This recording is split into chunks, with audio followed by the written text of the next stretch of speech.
¿Ya se ve? A ver, ahorita te digo. Ya se ve. ¿Ya? Ok. Ya. Se ve en modo presentación.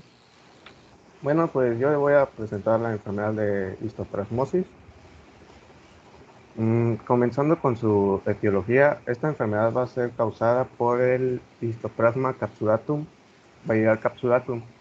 Este hongo va a pertenecer a la clase de los ascomicetos y va a ser un hongo dimórfico, lo cual quiere significar que va a presentar dos formas, una infectante miserial y otra no infectante de levadura.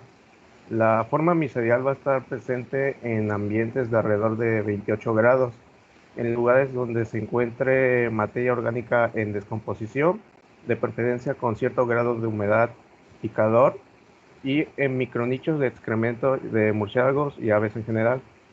Mientras que la forma de levadura, esta va a estar presente en ambientes de alrededor de entre 36 o 37 grados centígrados. Esta diferencia de temperatura entre las dos formas va a ser importante para entender parte de su patogenia más adelante. También mencionar que la forma miserial va a presentar esporas muy resistentes a desecación, que estas pueden conservar su fertilidad durante varios años y germinar cuando las condiciones sean adecuadas, para luego dar lugar a un filamento que este va a crecer y va a dar origen a nuevas esporas. Su epidemiología. La histoplasmosis es considerada como la infección micótica más frecuente. Esta va a tener una distribución por todo el mundo. En México se ha demostrado su existencia prácticamente en todos los estados, tanto en medios rurales como urbanos. Los países de América Latina que van a tener una prevalencia elevada de esta enfermedad son Panamá, Honduras, Guatemala, Nicaragua, Venezuela, Colombia, Perú y Brasil. Igual se han encontrado regiones de una gran endemicidad en Estados Unidos, como son los valles de los ríos de Ohio, Mississippi, San Lorenzo y Río Grande. Y igual se ha encontrado en otras partes del mundo, como China, India, Malasia, entre otros. Su principal mecanismo de adquisición va a ser a través de las vías aéreas por inhalación de las esporas, principalmente de las microconidias, ya que estas por su tamaño pueden llegar fácilmente hasta los alvéolos. Y como les había mencionado, el guano de los murciélagos va a ser un lugar óptimo para la reproducción del Histoplasma capsulatum. Es por ello que se suele encontrar este hongo en el hábitat de estos animales. Igual las aves pueden transportar el hongo en sus plumas y llevarlo de un área hasta otra, al igual que el viento, lo cual explica que en muchos de los casos no se logra identificar exposición al hábitat natural del hongo con anterioridad. Y aquí un cuadro en el que nos muestra fuentes de exposición a Histoplasma capsulatum, en donde se encuentran las cuevas, los gallineros, nidos de aves, sembradíos de bambú, prisiones, almacenamiento de madera, chimeneas contaminadas, edificios viejos y laboratorios. Y del otro lado nos mencionan actividades en los que nos podemos hacer una idea de cuáles pueden ser los grupos con un mayor riesgo de adquirir esta enfermedad, en donde se encuentran mineros, arqueólogos, campesinos, personas encargadas de demolición de edificios, entre otros. El periodo de incubación se da de 5 a 18 días para la infección primaria y de 3 a 7 días para la reinfección. Ahora, pasando a su patogenia, esta va a iniciar cuando se dé la inhalación de las microconidias. Estos van a llegar hasta los alvéolos y una vez que lleguen aquí van a pasar de su forma miserial a la forma de levadura. Esto debido al cambio de temperatura de un ambiente de 28 a otro de 37. Cuando se da el cambio de su forma de levadura, los macrófagos atacan al hongo.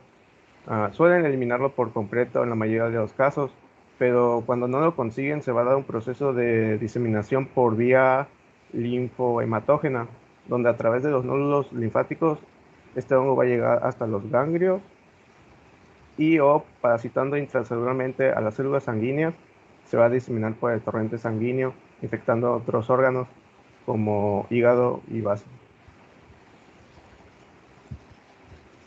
Una vez que se dé el proceso de diseminación, pasado unas 2 o 6 semanas, se va a establecer una inmunidad celular y con el avenimiento de la hipersensibilidad se va a iniciar una intensa reacción inflamatoria que va a envolver los sitios de infección que se encuentran en el parénquima pulmonar, ganglios regionales y en las lesiones metastásicas, dando origen a focos de necrosis gaseosa, que estos se van a curar y cicatrizar, y después de un tiempo que varía de pocos meses en niños a años en adultos, se van a calcificar y van a formar nódulos de Gone en los pulmones, al igual como habíamos visto en la tuberculosis. Este proceso que les acabo de explicar va a ser que pase normalmente en pacientes que sean inmunocompetentes, aunque debido al resultado de la respuesta inflamatoria se pueden dar lugar a variedades clínicas como el histoplasmoma, que va a ser una masa fibrosa que va a crecer alrededor de la zona curada de la infección primaria. No suele desarrollar una sintomatología, pero puede crecer demasiado que va a requerir de un procedimiento quirúrgico para retirarlo. Y aquí dos radiografías en donde en esta se puede observar un nódulo de Gone que ya habíamos visto en la clase pasada con tuberculosis, y este de aquí de un histoplasmoma, como pueden ver acá, que este sí suele ser característico de la histoplasmosis a diferencia del nódulo de Gone.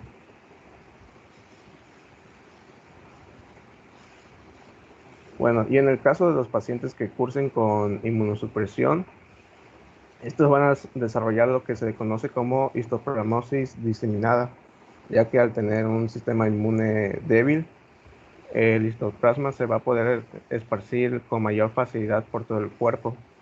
Y estos pacientes van a presentar lesiones en el hígado, vaso, médula ósea y pulmones, y con menor frecuencia en piel, mucosas, meninges, corazón, orofaringe y ganglios linfáticos.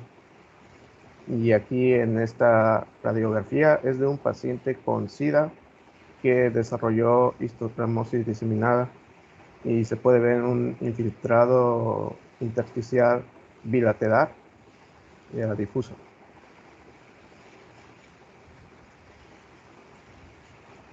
Ahora, en cuanto a la histoplasmosis pulmonar crónica, esta va a ser frecuente en individuos con una enfermedad pulmonar previa. Al inicio, la lesión va a estar constituida por una zona de neumonitis intersticial que después va a evolucionar a focos de necrosis isquémica que terminarán en la formación de cavidades, como se puede ver en esta imagen de un paciente con histoplasmosis pulmonar crónica, en donde se pueden observar ya una gran cantidad de cavitaciones formadas, teniendo ya una pérdida de volumen de su pulmón derecho. La presencia de estas cavidades pues igual va a estar presente en tuberculosis pulmonar crónica, porque de hecho cuando se suele ver la presencia de esto se suele pensar primero en una tuberculosis que en una histoplasmosis. Ya se suele pensar que puede ser una histoplasmosis cuando los pacientes que en un principio fueron diagnosticados con tuberculosis no respondieron al tratamiento. Ya en esos casos ya se puede pensar que en realidad se trate de una histoplasmosis y no de una tuberculosis. Ahora en A ver, cuanto... detente tantito por ahí. Vamos a ver. Vamos a ver qué tanto se quedó.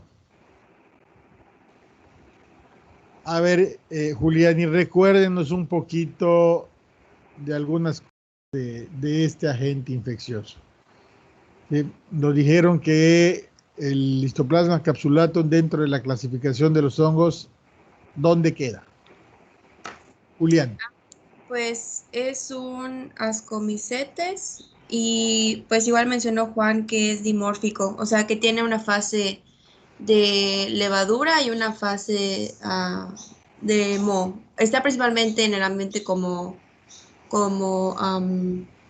me parece que como moho, y obviamente debido a cambios de temperatura suele cambiarse hacia levaduras.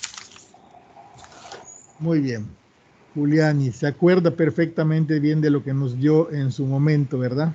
Porque a usted le tocó decirnos cuál era la clasificación de los hongos.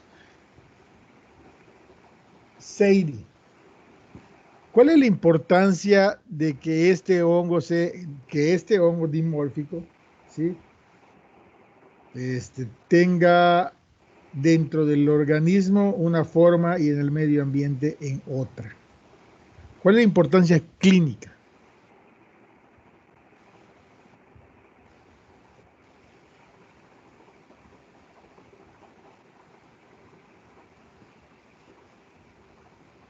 Sadie.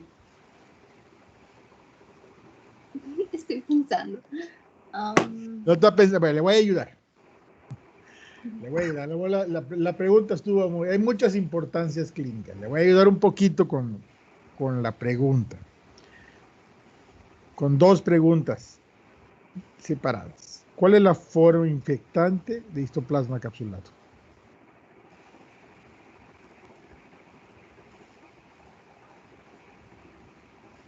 Nos lo dijeron, ¿eh? Nos lo dijo David, ¿verdad, David?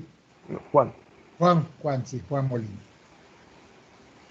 ¿Cuál nos dijo que era la forma infectante? ¿Es la micelar?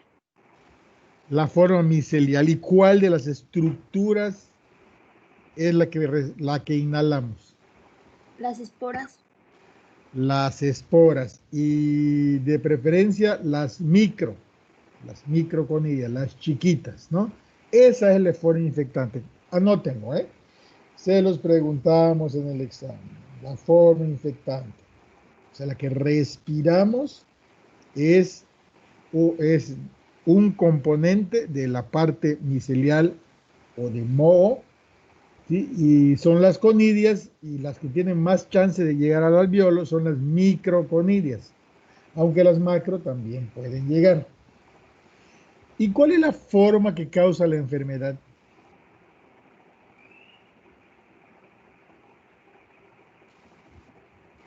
También lo dijo. La forma de levadura, ¿no? La forma de levadura. Perfecto. Entonces, en ese sentido, se cumplió lo que nos dicen que es un órgano, es una estructura dimórfica en su estructura compleja, está en el medio ambiente, por cierto, recibe otro nombre, que ya no me acuerdo cuál es, pero recibe otro nombre.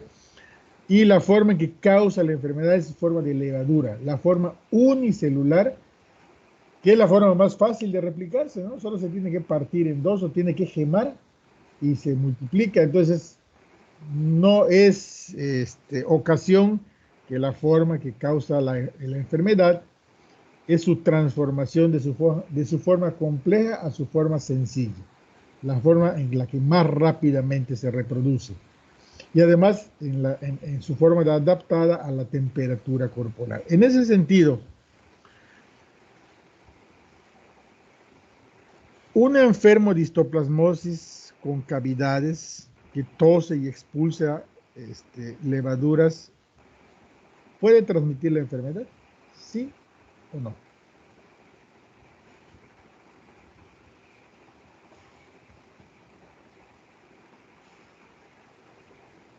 No lo dice en ningún lado, es para... Exactamente. Es no. Sí, eso es importante. Es importante para dónde metemos al paciente, para cómo lo controlamos. A diferencia de tuberculosis, donde las formas cavitadas son las formas que más infectan, que más contagian, en el caso de histoplasmosis, por esa transformación que hace de su forma infectante a su forma patógena, a la que causa enfermedad, pues entonces no es factible que se transmita de una persona a otra, porque la levadura que se expulsa al ambiente, si es que se expulsa, no tiene la capacidad de llegar y causar enfermedad, ¿sí? Entonces, esto es algo importante que tenemos que saber para conocer el riesgo que tiene algún trabajador de la salud que está en contacto con este tipo de pacientes, ¿sí? Y además no echarle la culpa al paciente. A ver, Rafael, en las diapositivas de la epidemiología no me pareció ver que digan que México es un país en el que tengamos histoplasmosis pulmonar. Si no es así, acláramelo, Juan. No vi a México. México. ¿Sí? No lo vi. Si quieres ponerla, ponla. ¿sí? Y no me pareció leer México. Esto. Ah, sí. Ya, es que me lo pusiste aparte. Bueno, no dice Yucatán. ¿Sí? Mm, A ver, Rafael, en Yucatán, ¿tendremos histoplasmosis? Sí, bueno, creo que en una de las diapositivas mencionaba que el medio natural de los animales, del hongo, es las aves, murciélagos y demás. Entonces, pues, además, ahí menciona que prácticamente toda Latinoamérica lo presenta. Y me imagino que el contacto con aves y el cuidado, el cultivo de estas, pues, no es muy bueno acá, así que sí, sí hay. Sí hay. Y nosotros estamos en riesgo, nosotros, ustedes estudiantes y nosotros, doctores, de manera natural, ¿podríamos estar en riesgo? ¿Sí o no? Pues solamente si fuéramos a vivir a, sobre todo medios rurales donde se presente contacto con estos animales, quiero pensar. A ver, Rafael, piénsalo un poquito. ¿Ya viste los murales de la escuela, de la escuela de medicina? Bueno, en lugares sucios también, entonces, Pero sí, la escuela de medicina es un edificio antiguo, ¿verdad? Y sí. ahí nos dijeron que en los edificios antiguos es factible que haya algo que contenga el hongo. ¿Qué hay en nuestro edificio, además de que es un edificio viejo, Rafael? Moss. ¿Qué hay en la pared de atrás del extremo poniente de nuestra pared? ¿Por qué tienen esos hilitos nuestra escuela de pues, esos cordeles atravesados entre poste y poste? ¿No se han dado Murciélagos. cuenta? No, no los he visto, pero A deben ser ver, ¿no han murciélagos. visto que hay unos cordelitos que van entre pilar y pilar de ahí de la escuela, de los pasillos de la escuela? ¿No? Ah, sí, sí, en los jardines. Ajá. ¿Por qué será que Es están esos? para los murciélagos. Exactamente. Ya ven cómo está la pared de arriba, del extremo poniente. Está toda zurrada. Está toda zurrada de lo que nos dijo aquí Juan, que era guano de murciélago. ¿Sí? Y Ah, también entonces nos sí, sí dijo nos que el puede dar. guano del murciélago, que se queda pegado ahí como un chicle en la pared, pues es muy factible que contenga histoplasma capsulatum. Entonces, de alguna manera estamos en riesgo, un riesgo más alto, porque estamos en el ambiente donde está el murciélago, donde entra y vuela seguramente por las noches y zurra las paredes, y donde seguramente se pueden hacer aerosoles cuando se limpia eso. Entonces estamos en riesgo. La pregunta es, porque nunca hemos tenido ningún caso de histoplasmosis, porque a lo mejor lo hemos tenido y no lo hemos diagnosticado, porque a la escuela generalmente van inmunocompetentes, la mayoría jóvenes, o viejos que ya se expusieron demasiado como yo y que ya se ha probado que le aguantamos a la enfermedad. ¿Sí? Muy bien, después entonces vimos algo de la fisiopatología, que la fisiopatología, vean ustedes cómo se parece mucho a la fisiopatología de la tuberculosis, los mecanismos de defensa son los mismos, la destrucción, la limitación de la infección es muy parecida. También podemos tener este complejo primario de Ranke y después el nódulo de Gom.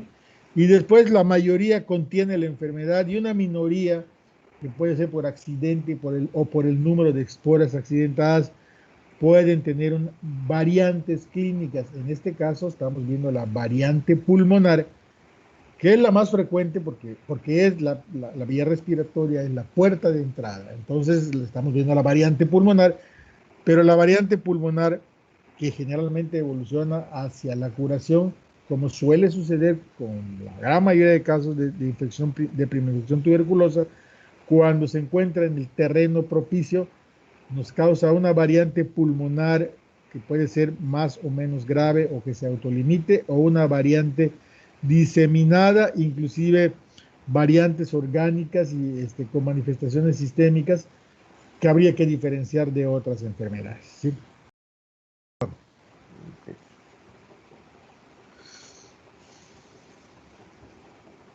Bueno, su cuadro clínico. La mayoría de los pacientes que tengan histoplasmosis, estos suelen ser asintomáticos o llegan a generar una infección tan leve que no van a requerir de una atención médica. En caso de que se desarrolle una sintomatología, esta va a variar según el tipo de histoplasmosis. Son tres tipos principales de histoplasmosis. La primera es la primaria aguda, luego pulmonar crónica y la que van a desarrollar los inmunosuprimidos, la diseminada progresiva. Los síntomas de la histoplasmosis primaria aguda van a ser fiebre de 3 a 10 días de duración, cefalea, mialgias, tos seca, astenia, dolor torácico y en ocasiones se puede desarrollar una neumonía aguda que se va a evidenciar en la exploración física y la radiografía de tórax. Pero se suele solamente presentar en la mayoría de los casos la fiebre de 3 a 10 días que puede estar acompañada de cefaleas o mialgias. En cuanto a la histoplasmosis pulmonar crónica, esta va a presentar tos, disnea progresiva y la más característica va a ser las lesiones pulmonares, muchas veces apicales, que se van a asemejar a una tuberculosis habilitaria. Y por último va a estar la histoplasmosis diseminada progresiva, que esta va a ser la que tenga una mayor cantidad de síntomas. La primera va a ser una fiebre, que esta va a ser de duración de 2 a 10 semanas, cansancio, pérdida de peso, debilidad, anemia, úlceras bucales, meningitis, hepatosplenomegalia, leucopenia, trombocitopenia, diarrea, entre otros síntomas, que estos van a depender más que nada del grado de diseminación que tenga el paciente del hongo en su cuerpo. Igual el libro nos menciona otros dos, que son la histoplasmosis de reinfección, que esta va a ser similar a una primaria aguda, solamente que más leve, y una histoplasmosis de fibrosis excesiva, que su principal característica va a ser, como menciona su nombre, va a ser un crecimiento del tejido fibroso en exceso que puede desarrollar lo que se conoce como una fibrosis mediastínica, en donde ya se van a ver comprometidas las estructuras que se encuentran en el mediastino. A ver, detente tantito, Juan. Regrésala, por favor. Fíjense, si le quitamos el encabezado a esta diapositiva y le ponemos tuberculosis, la histoplasmosis primaria aguda y la histoplasmosis primaria crónica encajan casi al 100% en el cuadro pulmonar de tuberculosis. Y la histoplasmosis diseminada progresiva tiene mucha semejanza, no son tan iguales, pero tienen mucha semejanza con la tuberculosis miliar diseminada. Entonces, estamos viendo casi un mismo cuadro clínico. ¿Qué es lo que cambia? ¿Qué elementos tenemos entonces para pensar en una u otra cosa? Cuando estamos viendo que el cuadro clínico se parece demasiado, hay muchos síntomas que se montan, ¿sí? En la fase primaria, en la histoplasmosis primaria aguda. Generalmente el cuadro clínico es un cuadro catarral, ¿sí? Como también lo vimos en la tuberculosis. Cuando tiene manifestaciones pulmonares radiológicas, ¿sí? Habitualmente son muy leves y a veces son tan leves que no se nos ocurre tomar una radiografía porque no encontramos datos clínicos, ¿sí? Y la mayoría de esos se resuelven espontáneamente, ¿no? Y en la pulmonar crónica, pues estamos viendo, nos mostraron una imagen que es muy similar, ¿sí? Desde luego, en la que nos mostraron, pues tiene destrucción de una buena parte del pulmón de solo un pulmón, el del lado derecho, el más frecuente cuando se trata de cosas de aspiración, ¿sí? Y el del lado izquierdo, pues está prácticamente limpio, ¿sí? Entonces, está muy parecido. ¿Qué elementos tenemos para pensar en una cosa o la otra? Y ahorita cuando veamos la siguiente, vamos a ver algo bastante parecido, aunque menos parecido. Entonces, ¿cuándo empezamos a pensar en una cosa u otra? Bueno, nuestra primera parte del diagnóstico es el conocimiento epidemiológico. ¿Cuál es el cuadro clínico que se presenta con más frecuencia? Sí, tuberculosis o histoplasmosis. ¿Cuál, Juan? ¿Tuberculosis o histoplasmosis? Tuberculosis. Tuberculosis. Entonces, cuando vemos algo así, lo primero que pensamos es tuberculosis. Y cuando no la encontramos, nos vamos a lo que sigue. El siguiente paso es conocer los factores de riesgo del paciente. Aquí comparten uno, VIH-Sida. Pero también en VIH-Sida, de estas dos, la más frecuente también es tuberculosis. Así que primero pensamos en tuberculosis. Y luego, cuando vemos los factores de riesgo, si vemos esto en un arqueólogo, en un demoledor de edificios, en alguien que le guste el campismo y se mete a cuevas, entonces empezamos a sospechar en la otra. O sea, esta es una enfermedad que puede ser una enfermedad laboral. O sea, los factores de riesgo, en los factores de riesgo están incluidos ciertos trabajos, ¿sí? Y eso es lo que nos va orientando, porque cuando encontramos el cuadro clínico, de repente estamos viendo un cuadro clínico similar de 2 o 3 patologías que se parecen mucho. Desde luego, aquí la piedra angular en el diagnóstico final es el diagnóstico microbiológico, los recursos microbiológicos. Por eso le voy a preguntar a Rosa María Ojeda, algo de la clase anterior. ¿Cuál era la piedra angular para el diagnóstico de tuberculosis pulmonar, Rosa María? Cuando sospechábamos que un paciente tenía tuberculosis, ¿qué le pedíamos? Pues era antecedente de contacto con personas infectadas y ¿Con B funcionaba positivo? por positivo, ¿no? Con B positivo. ¿Qué estudio le pedíamos de primera intención? Sobre todo si la tuberculosis pulmonar es cavital. Una radiografía. Sí, una radiografía nos puede orientar, pero supongamos que ya tenemos la radiografía y la radiografía parece que sí es de tuberculosis, aunque nunca una radiografía nos puede asegurar que sea tuberculosis. Ya vimos, por el momento, 2 que presentan un cuadro radiológico muy parecido.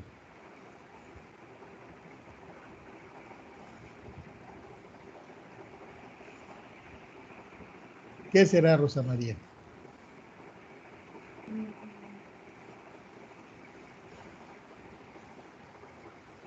Bueno, vamos a ver al vecino, a Carlos. Carlos, ¿qué le pediríamos? ¿Sería el cultivo? Sí, pero Carlos, acuérdate que el cultivo, ¿cuánto tarda en crecer la bacteria?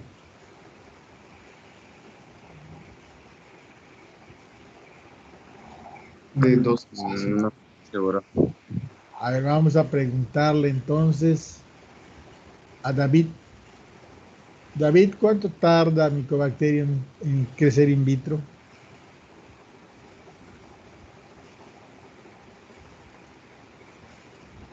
David, tú nos diste la clase, ¿no? Sí. Entonces,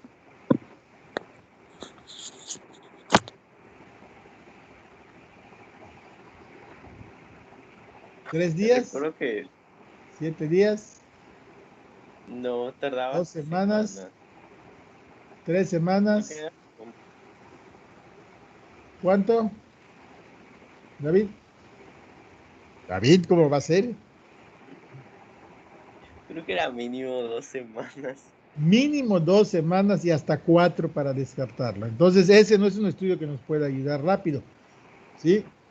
¿Cuál le pedíamos? ¿Cuál es la piedra angular, David, para el diagnóstico de tuberculosis pulmonar cavitada? El cultivo, cuando es positivo, lo confirma.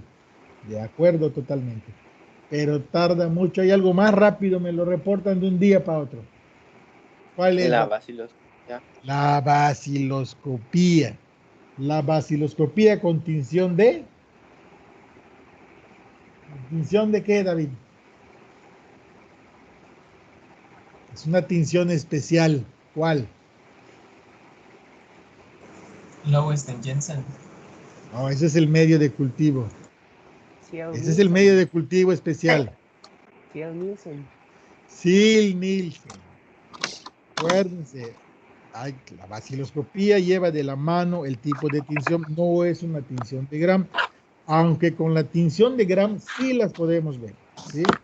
las vemos como un gran positivo o un gran variable, y el químico experimentado, el laboratorista experimentado en una tinción de Gram puede sospechar que lo que ve es tuberculosis por su tipo de agrupamiento y por su morfología. Pero la baciloscopía, la tinción, hay que hacerla de Ziehl-Neelsen, ¿sí? Porque esa es la que nos dice, este es un bacilo ácido alcohol resistente. Y el cultivo, que es un cultivo que tiene que descartarse hasta después de 4 semanas, ¿sí? Pues nos ayuda si es positivo, pero si es negativo, no nos va a ayudar mucho, ¿no? Está bien, Raquel. Problemas. Muy bien, entonces ahorita ya tenemos algunos elementos para confirmar una enfermedad, pero ahorita vamos a ver qué hacemos cuando es esta otra, cuando nos falla lo anterior, ¿sí? Para no llegar a una prueba terapéutica de que si no es uno o es el otro, porque ya vimos que desde el punto de vista clínico es muy difícil, pero si vamos sumando quién es el paciente, dónde vive, en qué trabaja, qué tan rápido se presentó la enfermedad, si es conviviente, o sea, convive con otro tuberculoso o no lo es, con eso vamos acumulando evidencia para una u otra cosa, ¿sí? Y por eso es importante que ahorita empecemos a usar nuestro conocimiento. Aunque sea poquito, hay que usarlo, porque el usar el conocimiento es lo que nos permite llegar a un punto en el camino. A veces los pueblos están muy pegados uno del otro y una pequeña brecha es lo que separa a uno del otro. Entonces hay que usar lo que estamos aprendiendo. A ver, síguele, Juan. Bueno, el diagnóstico. El diagnóstico de la histoplasmosis va a ser principalmente mediante un cuadro clínico sugestivo y antecedente de exposición al hongo, aunque nos mencionan otros métodos, como puede ser la detección del antígeno en fluidos mediante pruebas de radioinmunoensayo o ELISA, aunque se puede presentar una reacción cruzada con palacoccidioides basileicis y Brastimisis dermatitidis, que son los que causan palacoccidiomicosis y brastomicosis respectivamente. La mayor ventaja que va a presentar estas pruebas va a ser la detección precoz de 24 a 48 horas después de tomada la muestra, ya sea de sangre, orina, líquido lavado bronquioalveolar o líquido cefalorraquídeo. Igual hay otra prueba, pero esta no va a ser específica, que va a ser la detección de 1,3 beta de glucano, aunque va a haber que tener cuidado con esta prueba, ya que puede existir falsos positivos en muestras de pacientes que estén en tratamiento con amoxicilina y cravulanato. No le cambies. No le cambies. A ver, aquí estamos viendo una prueba que nos detecta un antígeno en algún líquido corporal, pero el antígeno, ¿sí? Lo comparte con otras patologías que no vemos, ¿sí? Que son la coccidioidosis, la paracoccidioidosis y la blastomicosis, que son enfermedades que pueden causar también un cuadro clínico pulmonar o un cuadro clínico sistémico dermatológico. Eso no las vemos, ¿sí? Son enfermedades que están ubicadas o confinadas en algunas partes geográficas, y como no es tan frecuente con nosotros, pues no la vemos, pero hay que considerarla, ¿sí? Entonces, cuando tenemos un antígeno detectado por esta prueba de ELISA, hay que considerar de primera posibilidad histoplasmosis, ¿sí? Pero también hay que considerar las otras posibilidades, ¿sí? Bien, entonces tenemos la detección de mananos y glucanos. Ya habíamos dicho que la detección de mananos, que los mananos y los glucanos son componentes de la pared de los hongos, ¿sí? Entonces, el que tengamos mananos y glucanos elevados, ¿sí? No lo podemos relacionar exclusivamente con histoplasmosis, pero ahí entonces tenemos la ventaja del cuadro clínico, de quién es el paciente, de dónde vive, de cuáles son sus factores de riesgo, de que no tenga tuberculosis. Entonces, cualquiera de estas dos pruebas me acercan el diagnóstico, ¿sí? Pero no me lo confirman. Lo acercan y lo acercan bastante, pero todavía sigue quedando un grado de incertidumbre porque se comparte con con otras etiologías micóticas, y también puede haber una falsa positiva, ¿sí? Si se está tomando amoxicilina con clavulanato, que además es habitual cuando un paciente tiene una enfermedad respiratoria. Habíamos dicho que la piedra angular del tratamiento era la amoxicilina, y lo primero que le zumbamos a un paciente que creemos que tiene neumonía, pues es amoxicilina. Entonces no sería raro, y hay que considerar eso cuando pedimos determinación de mananos o glucanos. Síguele, Juan. Bueno, igual va a estar la prueba de intradermorreacción con histoplasmina, que va a ser similar a la prueba de la tuberculina que vimos con tuberculosis, solamente que este va a ser exclusivo para detectar el histoplasma capsulatum. Pero igual el libro mencionaba que esta prueba se suele usar más para fines de estudios epidemiológicos. Van a existir dos pruebas para evaluar la respuesta antígena al histoplasma capsulatum, las cuales va a ser la doble inmunodifusión radial en agar y la prueba de fijación de complemento. La doble inmunodifusión va a identificar gel de bandas de precipitación M y H. La banda H va a indicar actividad de la enfermedad y la banda M va a indicar un contacto reciente con el hongo. La banda M puede ser detectada en el 75% de los pacientes con histotremosis aguda y casi en la totalidad de las personas con histotremosis crónica, mientras que la banda H va a estar presente en solo el 20% de estos pacientes. Luego, para un diagnóstico de certeza, se va a dar cuando se pueda identificar el hongo a través de una frotis con tinción de Gray, Giemsa o Paz, o a través de un cultivo en medio de Soborlau, que es específico para hongos. Y ya este frotis, tanto cultivo, se va a poder realizar a través de muestras de esputo, médula ósea. En caso de histoplasmosis diseminada, el estudio de un aspirado de médula ósea va a ser de gran utilidad, ya que va a permitir la observación directa de levaduras en frotis teñidos con Gray y una elevada recuperación de en mielocultivo. Igual se le suele pedir en pacientes con histoplasmosis diseminada una biometría hemática, ya que como habíamos visto en sus síntomas, estos pueden presentar anemia, leucopenia o trombocitopenia. No le cambies, Juan, no le cambies. Bueno, esta es la primera enfermedad por hongos que estamos viendo. Y péguenselo aquí detrás de la oreja, porque esto va para varias, ¿no? En muchos casos, la observación directa de la estructura del hongo, que es además muy fácil en algunas enfermedades, es lo que nos hace el diagnóstico prácticamente definitivo.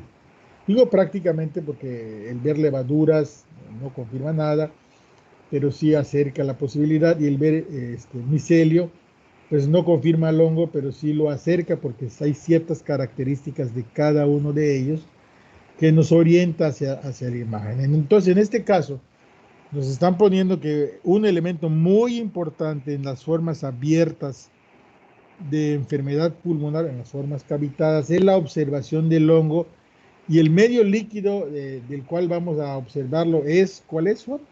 ¿El medio líquido? El de Soborlau. No, el medio donde vamos a hacerle la tinción de Wright, de Giemsa, de Grocott en las formas abiertas de histoplasmosis, o de sospecha de histoplasmosis. ¿Qué estudiamos? ¿Qué tenemos? ¿Qué componente? ¿Qué secreción? Muestras de esputo de médula ósea. Muestras de esputo. Sí, al igual que en tuberculosis, también aquí, cuando son formas abiertas, ¿sí? El estudio del esputo y el cultivo del esputo, ¿sí? Nos pueden llevar hacia el diagnóstico. Y al igual que su contraparte de tuberculosis, en la que le hacíamos una baciloscopía, pues aquí hacemos igual, ¿no? Es una especie de baciloscopía, pero no se llama baciloscopía, donde ya no le hacemos la tinción de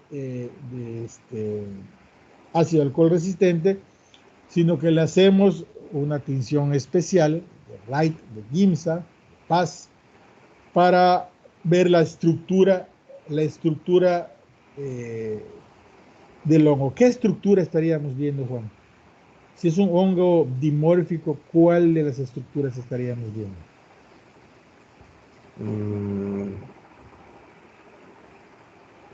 La levadura. La levadura, exactamente. Igual en esta e igual a otra. Entonces, la observación de levaduras expulsadas de un pulmón con cavitaciones o de bacilos ácido alcohol resistente de un lado para otro, nos hacen el diagnóstico diferencial entre una y otra cuando las podemos ver. Y el cultivo, así como para tuberculosis hay un medio de cultivo especial, en términos generales el medio de cultivo selectivo para los hongos es el medio de Saburó y Micocel. ¿Qué tiene el medio de Saburó y Micocel que lo hace selectivo para hongos? Pues tiene antibióticos que inhiben el crecimiento de las bacterias.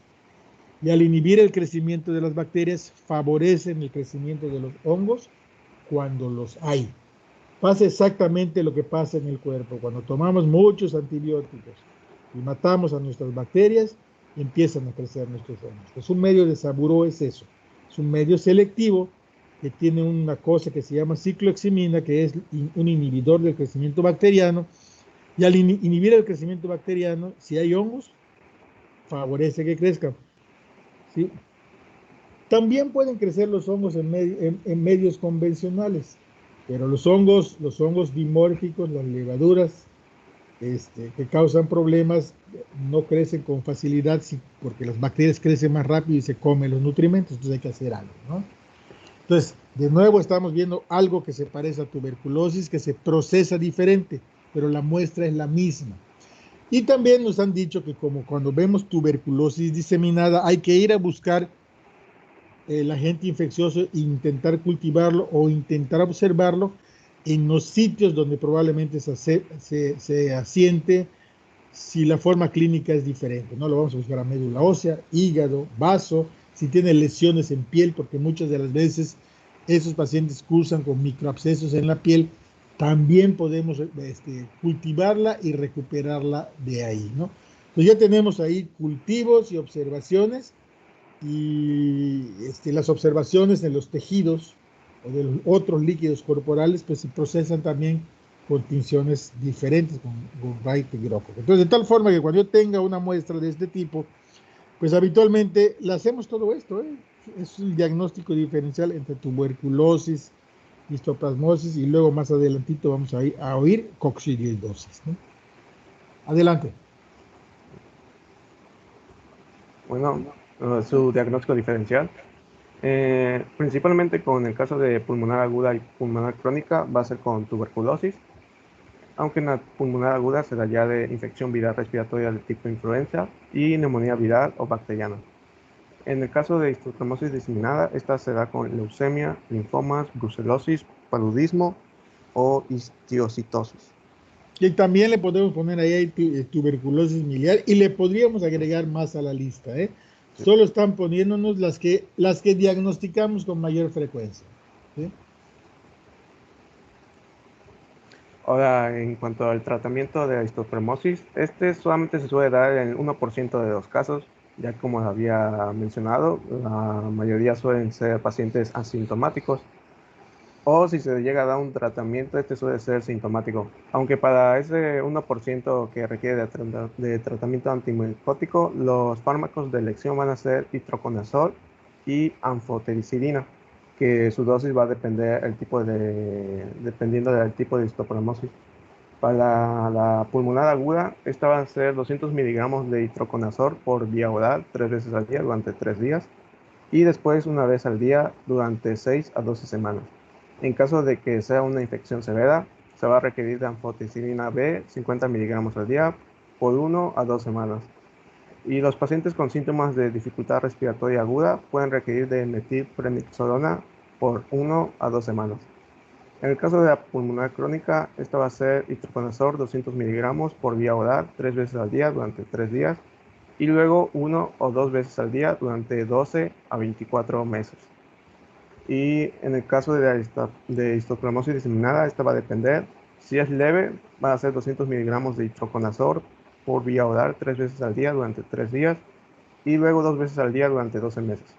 Si es grave, va a ser anfotericina B liposomal en dosis de 3 miligramos por kilogramo por vía intravenosa una vez al día, preferentemente, o anfotericina B en dosis de 0.5 a 1 miligramo por kilogramo por vía intravenosa una vez al día durante 2 semanas o hasta que el paciente esté clínicamente estable. Y después de terminar este tratamiento, se puede pasar después a un tratamiento de pulmonar agudo. No le cambies. No le cambies. A ver, está muy difícil que alguien que no está dedicado a ver pacientes con histoplasmosis cotidianamente se acuerde de este esquema de tratamiento. Yo no me acuerdo. Yo solo he visto 2 casos de histoplasmosis y no creo ya ver ninguno más, porque ya no estoy en mi sitio donde se pueden presentar estos casos, ¿no? Y la verdad es que uno no se puede acordar de estos esquemas, pero aquí es bueno nada más tenerlos a mano, saber dónde están. De lo que uno sí no se puede olvidar es que si es una enfermedad por hongos, ¿sí? La anfotericina B es todavía, aunque ya hay otros como la caspofungina, ¿sí? Y otros más adelantados, son la piedra angular en el tratamiento en las formas graves, en las formas crónicas o en los pacientes inmunoprometidos. Y los azoles, como el itraconazol, el fluconazol, etcétera, son también medicamentos que se pueden usar y que muchos de ellos son de tratamiento oral. Eso es lo que sí no debemos olvidar. O sea, que a estas enfermedades no le vamos a dar ni amoxicilina, ni ampicilina, ni penicilina, ni trimetoprim sulfamethoxazol, ¿no? Sino que ya son otro grupo de medicamentos que son los antifúngicos, ¿sí? Los que tendríamos que considerar, y si bien el esquema es complejo, hay ciertas cosas que no deberíamos olvidar, como es el grupo. Y por ejemplo, si le preguntamos a Perla, aquí tenemos el esquema, ¿qué otra cosa es diferente hasta ahora de lo que hemos visto? ¿Qué se sale del común, Perla, en el tratamiento específico de histoplasmosis pulmonar?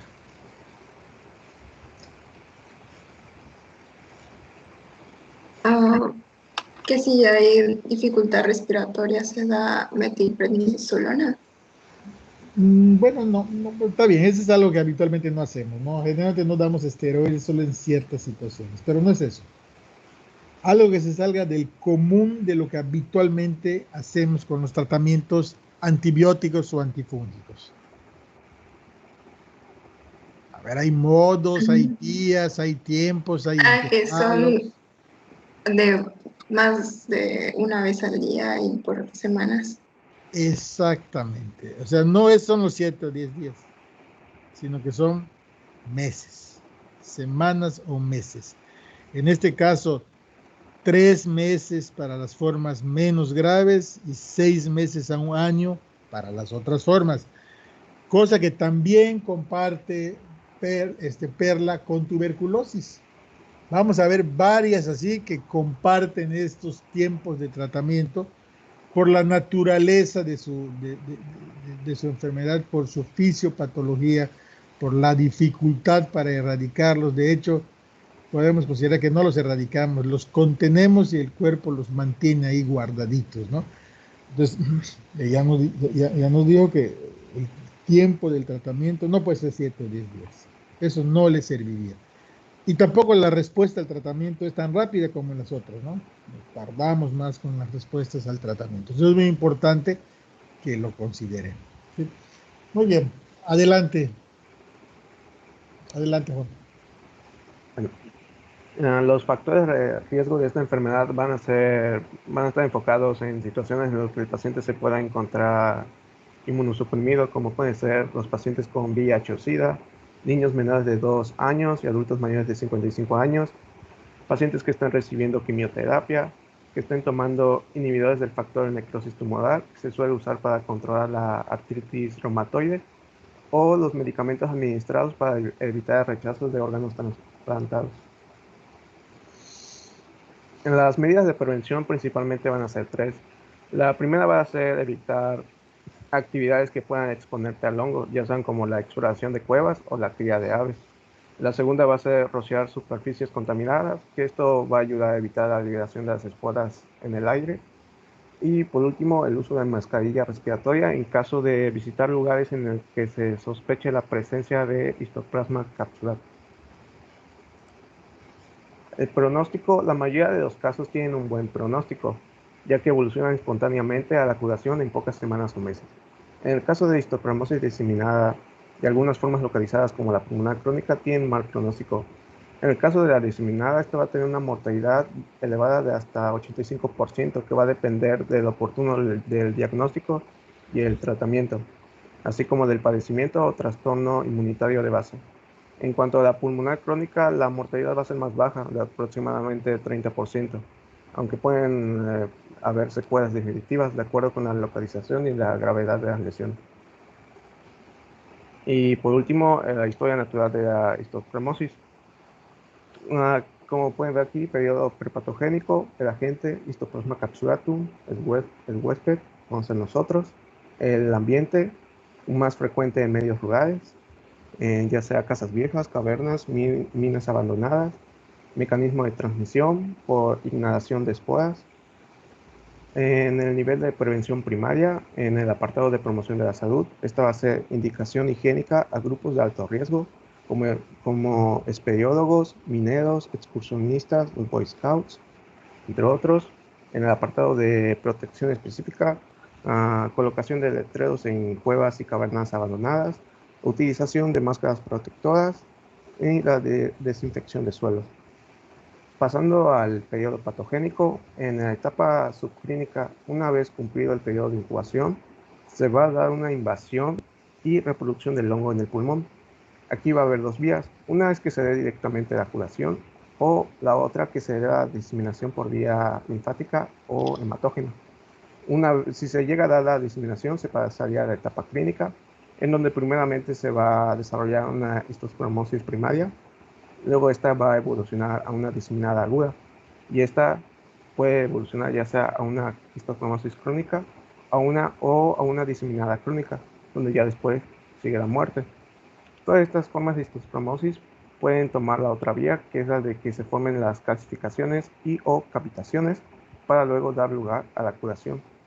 En el apartado de prevención secundaria, en el apartado de diagnóstico precoz, tratamiento oportuno, se encuentra la búsqueda de evidencia epidemiológica, orientar el diagnóstico clínico, descartando otras enfermedades, utilizar histoplasmina, la seriodiagnóstico, radiodiagnóstico y prescripción con ketoconazol.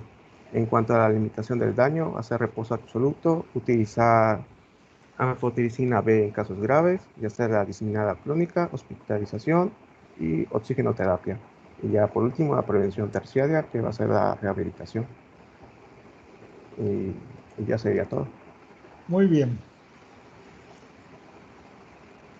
Perfecto. ¿Esta historia natural la hiciste tú o la tomaste de algún lugar? No, lo encontré en un PDF. Perfecto. Está bien. Bueno, si se ponen listos y el cuadro de la historia natural de la enfermedad está bien, las veces que le pregunto, ahí debe estar la respuesta. Es una forma rápida de repasar. No es suficiente para presentar examen ni para atender pacientes, pero sí es una forma rápida de repasar y a lo mejor hasta de responder algunas cosas. Muy bien, Eduardo, nos vamos a ir más rápido contigo. Eduardo Morales, comparte nuestras diapositivas y no empieces hasta que yo te diga, porque me voy a mover tantito de mi lugar para ir a buscar algo para tomar. ¿Sí? Un minuto.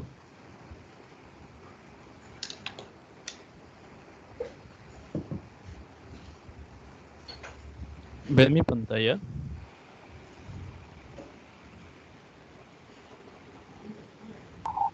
Me sale en negro. Sí, igual a mí me sale oscura.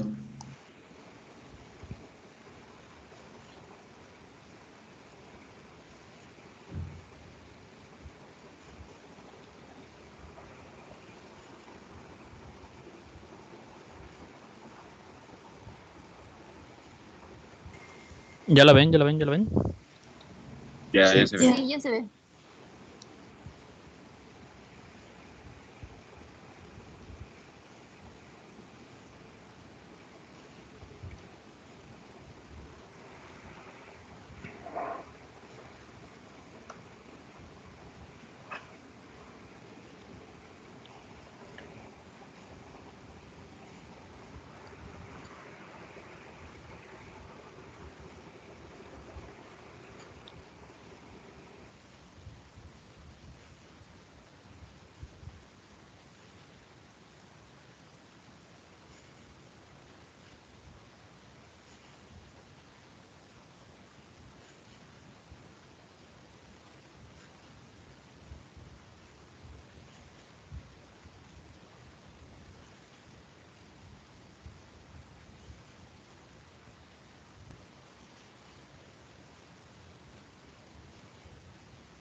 Adelante.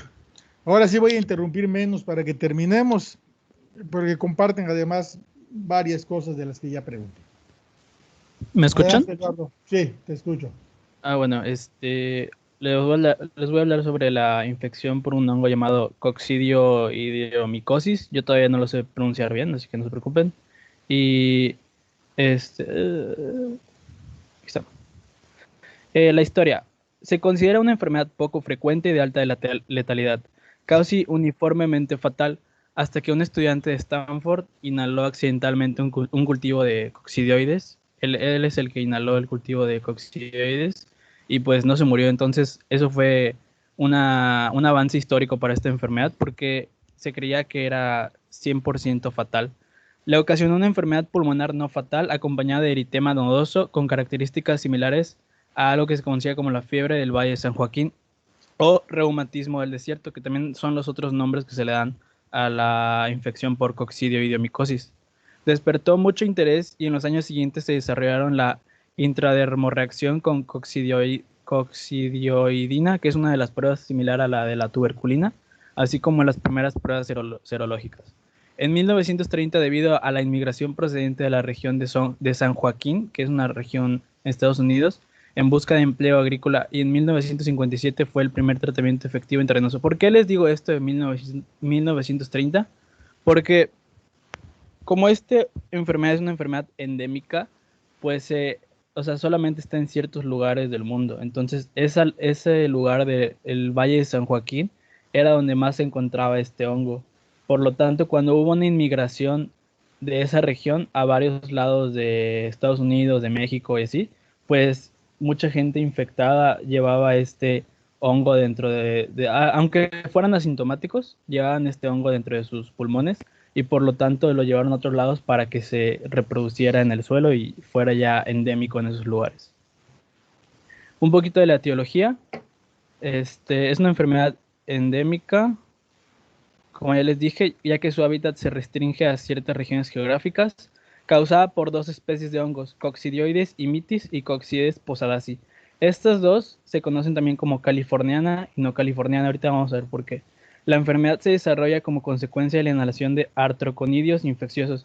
A comparación del pasado, que fue histoplasmosis, la inhalación de esporas no te va a producir la enfermedad, sino tienes que producir una de las partes de su reproducción del ciclo de vida, que son los artroconidios. La enfermedad se adquiere por vía respiratoria en la gran mayoría de los casos al inhalar el hongo en su forma infectante. La cantidad requerida para causar la enfermedad puede ser tan pequeña como 10 artroconidias o menos, y si hay una inhalación masiva puede resultar con una infección diseminada, que es lo más grave que se puede tener. El ciclo de vida, como les dije, tiene una parte que es infectante, que son estos, los artroconidios. Tiene una parte que es micelar, una parte que es de esférulas, y estas partes no son infectantes. Solamente si se inhala esto es la parte infectante. Dice, se desarrolla como una forma micelar en el ambiente y cultivos.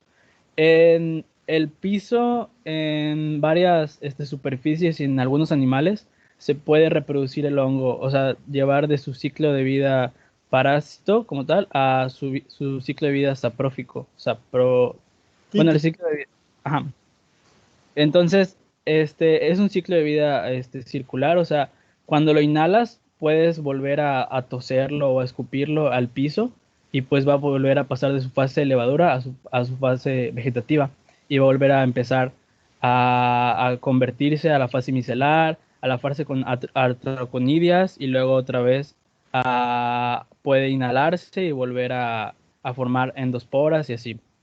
Como es una esférula endosporulada en tejidos en condiciones in vitro a 25 grados según las pruebas de cultivo, y las hifas vegetativas originan hifas fértiles, que son estos de aquí, las artrosporas, las formas no infectante pero resistente.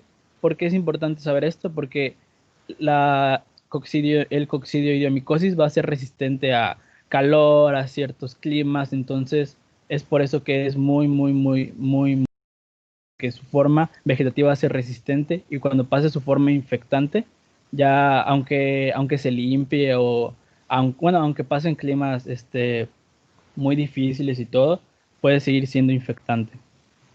No le cambies, no le cambies como termines. Aquí está. No, nomás me falta esto. Tras la inhalación se redondean dentro del pulmón, que sería esta parte de aquí, que serían los bronquios terminales o alveolos, y en condiciones favorables pasan a la etapa de levadura, que ya estamos viendo aquí. Cuando maduran se forman endosporas, este ciclo se llama división progresiva, que ya es como por aquí, y va a llegar al punto donde se van a romper. La cantidad requerida para causar enfermedad puede ser tan pequeña como 10 artroconidias, que eran las de aquí, o menos, y la inhalación masiva implica mayor riesgo. Y aquí es una imagen histológica de las esférulas con endosporas, que son estas, que ya se rompieron. De aquí, y ya. Bien, nada más, ahí, regrésame esto. Bien, si ustedes notan, es exactamente un ciclo muy parecido al ciclo de Histoplasma capsulatum. Es un hongo dimórfico. Afuera tiene, en el medio ambiente es moho y adentro pues son levaduras. La forma infectante es una suconidia. En el caso de histoplasma eran las micro, aunque también podrían ser las macroconidias con mayor frecuencia. Y en estas son las artroconidias o artroesporas. ¿Qué tienen de diferente? Pues cómo se forman, cuál es su estructura, pero al final no dejan de ser la forma reproductora del parásito, la que inhalamos, ¿sí? Que tienen nombres diferentes y se generan de una manera diferente, pero al final es como una rosa y un clavel, es lo mismo, ¿no? Y cuando ingresan al cuerpo, agarran su forma levarudiforme. ¿Cuál es la gran diferencia entre esta y la otra cuando ingresan al cuerpo? Es que en este caso, las levaduras, antes de liberarse, quedan envueltas en un saco que se llama esférula. ¿Y por qué esto es importante? Porque observar una esférula pasa lo siguiente. Porque observar una esférula en un tejido, pues prácticamente nos hace el diagnóstico de coccidioidomicosis en lugar de histoplasmosis pulmonar. Pues aquí de nuevo es la observación de la estructura de un líquido corporal a través de una tinción lo que nos hace el diagnóstico diferencial. Síguele. En la respuesta inmunológica, cuando entran las artroconidias, se transforman en esférulas y liberan endosporas, y ahí se va a iniciar la respuesta inflamatoria aguda. La reacción del complemento va a desencadenar la síntesis y liberación de mediadores de la inflamación, que son quimiotácticos de neutrófilos y eosinófilos, y las endosporas empiezan a ser fagocitadas por los macrófagos, pero para ser lisadas requiere la participación de la inmunidad mediada por células. Esto es importante porque nos dice que va a haber una fase aguda y una fase crónica, ¿no? Y se necesita tanto la inmunidad innata como la específica por células. Si la infección no se aclara totalmente, un nuevo conjunto de linfocitos e histiocitos acceden al sitio de la infección, que va a ser en los bronquiolos y alveolos, y se van a formar granulomas en presencia de células gigantes. ¿Qué es esto de aquí? Esto es un granuloma. Y los que circunscriben la infección y matan muchos microorganismos y frenan la progresión de la micosis. Obviamente estamos hablando en un paciente inmunocompetente. Después de esto, se ha identificado que la inmunidad mediada por las células T es crítica para el control de la infección. Esto es importante porque en los pacientes inmunocomprometidos tienen un recuento disminuido de linfocitos TSE4 menor a 250 células por milímetro cúbico. Entonces la respuesta innata contribuye también a la defensa. La falla para responder apropiadamente indica una deficiencia en la inmunidad celular, como puede ser en pacientes con VIH-Sida, que hayan recibido un trasplante últimamente, que tengan un tratamiento con glucocorticoides por alguna enfermedad autoinmune, etc. Entonces las deficiencias graves hacen al hospedero extremadamente susceptible a la enfermedad diseminada, que es la forma más grave que se puede tener.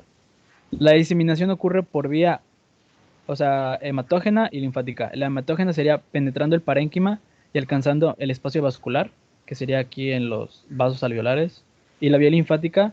Los macrófagos que lo fagocitaron pueden entrar al conducto torácico, o sea, por vía linfática, y entrando directamente de nuevo a la vía hematógena.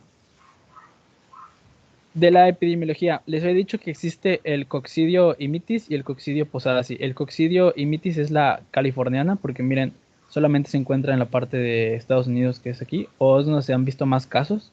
Y el Coccidio posadaci es el que se encuentra en diferentes partes del mundo y no se ha encontrado Coccidio imitis en otras partes. Entonces, por eso los delimitaron como californiana y no californiana. Es una enfermedad de los estados desérticos del sureste de Estados Unidos, norte de México, especialmente Sonora, Chihuahua, Baja California, Nuevo León y Tamaulipas.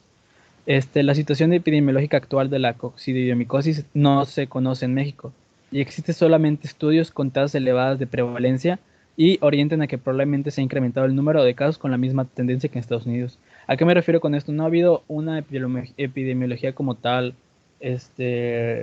seria como en Estados Unidos, porque como la mayoría de las personas tienen solamente un cuadro catarral con la coccidiomicosis, pues no se toma, ni siquiera van a consulta a veces, entonces no se puede tomar como tal los números de casos. Pero hay bueno, se considera que ocurren 150,000 infecciones anuales en los Estados Unidos. En México se ha documentado positividad de la prueba cutánea con coccidioidina en más del 50 al 60% de la población, en algunas regiones de la franja fronteriza norte, especialmente en Sonora. ¿Qué nos dice eso? Que hay coccidioidomicosis en esa parte de México, pero que la mayoría de las personas no lo llegan a desarrollar como una infección diseminada porque son inmunocompetentes. La probabilidad de infectarse es mayor entre campesinos, granjeros, trabajadores de construcción y arqueólogos, por el riesgo de la inhalación de las esporas. Es más intensa la exposición a finales del verano y durante el otoño, en épocas en las que suele haber más polvo en el ambiente. Lo único que encontré de epidemiología fue unos estudios epidemiológicos de la historia de la prevalencia en México con la reacción de coccidioidina, que fue desde 1944 hasta el 2005. Y se puede ver aquí el número de pruebas aplicadas, los positivos y la prevalencia. Como ven, la prevalencia no pasa al 50%, excepto en 1973 en Sonora, que fue donde les dije que había más casos con las pruebas aplicadas en un mayor del 50% de la población. Aquí está 64. Entonces podemos ver que las partes de la norte de México son donde más se encuentran los casos. Sobre la fisiopatología, puede consistir en una enfermedad pulmonar asintomática, que es en el 60% de los pacientes, o un proceso pseudogripal de resolución espontánea, que es en el resto de los pacientes inmunocompetentes. La tos, la fiebre, el dolor torácico, síntomas respiratorios, pérdida de peso y adenomegalias es el cuadro clínico pseudogripal que se observa en la coccidioidomicosis, que es similar a cualquier gripe o cualquier forma temprana de otras enfermedades que ya hemos visto. El periodo de incubación es de 10 a 16 días, con extremos entre 7 y 30 días. Los pacientes con coccidioidomicosis primaria pueden presentar diversas reacciones alérgicas, 10%, como consecuencia de la formación de complejos inmunitarios. Esta tabla sobre los factores de riesgo habla sobre quiénes están en riesgo máximo, los lactantes y los ancianos. Sobre el sexo, los hombres tienen una mayor prevalencia de infectarse por coccidioidomicosis. En genética, pues habla de que los filipinos, luego los afroamericanos, indios americanos y al final los hispanos. En el embarazo, aumenta con cada trimestre de gestación el riesgo y después del parto. El riesgo máximo también se da si la prueba cutánea dio negativa. Y sobre inmunodepresión celular, que les había contado ya sobre esto, que es un recuento menor de linfocitos TCE4 de 250 células por milímetro cúbico. Y puede ser debido a neoplasias, quimioterapia, trasplantes, infección por VIH y tratamiento con corticoides. La enfermedad primaria suele remitir sin necesidad de tratamiento alguno y confiere una potente inmunidad específica frente a la reinfección, que se puede detectar a través de la prueba cutánea de la coccidioidina. Eso es en pacientes inmunocompetentes, obviamente. En los pacientes con síntomas durante 6 semanas o más, la enfermedad evoluciona. La diseminación unisistémica o multisistémica tiene lugar en 1% de la población. Dentro de las manifestaciones clínicas ya les había dicho que los signos y síntomas más frecuentes son inespecíficos, incluyen fiebre, malestar general, tos, dolor torácico, fatiga, disnea, cefalea, hiporexia, náuseas, mialgias y artralgias. Entre la constelación de la fiebre, las artralgias... A ver, Eduardo, respira un poquito, Eduardo. Respira, nos queda media hora. Vamos a ver. Para que te tranquilices y respires profundamente, vamos a preguntarle a Nayibe. Nayibe, hasta aquí. Dime coincidencias y diferencias entre histoplasmosis y coccidioidomicosis. Las que creas, no. Aquí lo tienen que deducir. Bueno, pues en el hongo ¿Coincidencias o ¿Me escuchas, diferencias? doctor? Ah, bueno, pues en coincidencias, pues es Coincidencias. dimórfico. Es Es dimórfico. dimórfico y pues también se desarrolla en forma micelar Ajá. y Su foro infectante. bueno, la forma infectante sí cambia porque esta es como artroconidia. Pero no cambia. Allí yo te voy a ayudar un poco. No cambia. Ah, Cambia sí. porque su estructura es diferente, pero sigue siendo una conidia la que infecta. Ah, ok. En esta se llama artroconidia porque como una articulación se parte y se forma la conidia. En la otra es microconidias porque viene de un conidióforo, de una estructura especializada, pero no deja de ser una conidia. O sea, la forma infectante sigue siendo una conidia, diferente al de la otra porque viene de una estructura diferente, pero sigue siendo una coincidencia, una conidia. ¿Sí? Sígale. Ok. Bueno, y otra diferencia es que aquí, bueno, en esta, la levadura antes de liberar se transforma en espérula y luego libera las endosporas. O sea, su estructura levaduriforme tiene una característica de que aumenta en un saco. Sí. ¿Sí? Como si fuera una bolsa donde fuéramos metiendo uvas. Y cuando esa bolsa está llena, se rompe y libera las levaduras. ¿Sí? Y completan su ciclo, vuelven a hacer lo mismo y así se la van completando, ¿no? Esa es una diferencia en la manera en que se va a replicar, ¿no? Sígale. ¿Qué otra diferencia clínica podríamos encontrar acá?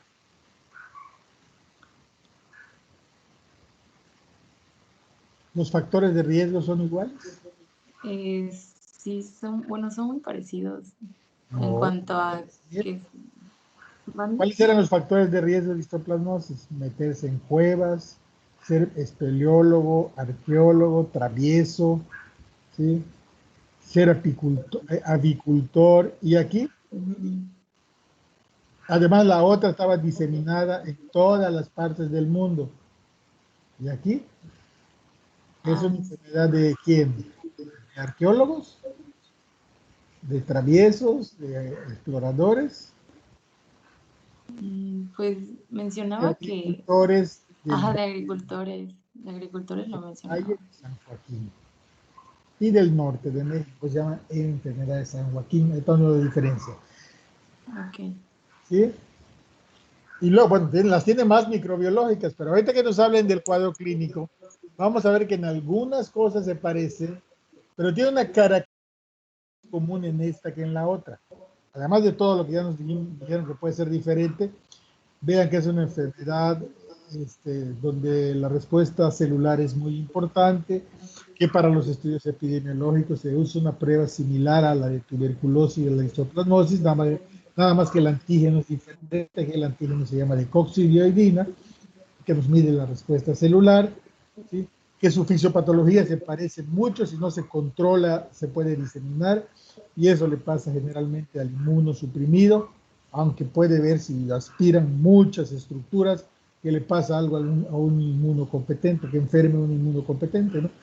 Tienen muchas cosas que comparten, pero ahorita en el cuadro clínico, que se puede parecer mucho, nos va a decir una característica que es más común en esta y que es menos común en histoplasmosis, que nos puede también hacer pensar que primero pensemos en una o en la otra, ¿no? Y que también es, por esa característica, también tienes, le nombran de otra manera, ¿no? Porque tiene varios nombres esta enfermedad. Adelante. Adelante, Eduardo. Bueno, Ya te dice que descanses y no te muevas a poner cianótico. ¿Sí? Adelante. ¿dónde me quedé? Allá. Bueno, sobre la fiebre, las artralgias, puede haber eritema nodoso multiforme y dolor en el tórax en un paciente residente o procedente de una zona endémica, implica considerar el diagnóstico altamente probable. Al interrogatorio intencionado, el antecedente de exposición a una zona endémica, incluso por unas horas, es un factor de riesgo. así como una exposición de fomites, material de construcción o productos de campo principalmente, procedentes de las zonas o que se transporten a través de las zonas. O sea, si viene un paciente con esta sintomatología y te dice que viajó a California, que viene del norte de México y así, pues debes tomar en cuenta el coccidio y micosis como uno de tus diagnósticos. Ahora, las formas clínicas extrapulmonares y las complicaciones. Como ya vimos, lo que les presenté ahorita fue el cuadro pseudogripal que puede tener cualquier persona inmunocompetente. Y ahorita vamos a ver las formas de inmunosuprimidos o pacientes inmunocompetentes que hayan aspirado muchas artroconidias. La diseminación extrapulmonar puede ocurrir semanas a meses después de la infección inicial. Algunos pacientes con enfermedades diseminadas pueden no tener evidencia radiográfica de la afección pulmonar, y los factores de riesgo mencionados en la diapositiva anterior son los que con mayor frecuencia cursan con un riesgo de diseminación, que son embarazadas, lactantes, ancianos o personas inmunosuprimidas. La clasificación va de menor a mayor y vamos a pasar de solamente intrapulmonar a diseminación a meningitis, que es la forma más grave de la enfermedad. La neumonía aguda no complicada. En la mayoría de los pacientes se podrá documentar una evolución a la curación clínica y radiológica con seguimiento periódico y sin medicación antifúngica. Esto es importante.